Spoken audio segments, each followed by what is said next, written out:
संविधान की शक्ति। एक कहानी। रवि एक छोटे से गांव का होनहार छात्र था। उसने हाल ही में कानून की पढ़ाई शुरू की थी और भारतीय संविधान के बारे में गहराई से जानना चाहता था। एक दिन जब वह घर आया तो उसने देखा कि गांव के एक गरीब किसान रामलाल की जमीन पर कुछ दबंग लोगों ने कब्जा कर लिया था।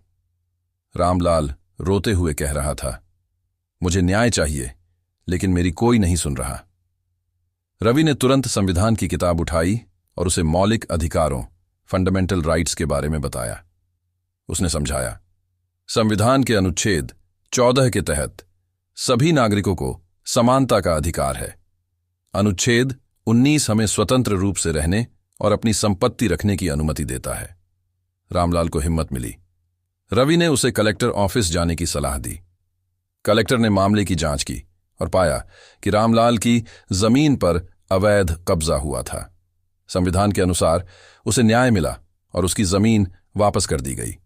रवि ने आगे समझाया, हमारा संविधान सिर्फ अधिकार ही नहीं देता, बल्कि नीति निदेशक तत्व डायरेक्टिव प्रिंसिपल्स भी बताता है, जो सरकार को समाज के कल्याण के लिए कार्य करने की प्रेरणा देते हैं। गांव के लोग यह देखकर खुश हुए कि कानून सही तरीके से काम कर सकता है। वे समझ गए कि संविधान सिर्फ एक किताब नहीं, बल्कि एक ताकत है जो हर नागरिक को सुरक्षा और न्याय दिलाती है। सीख।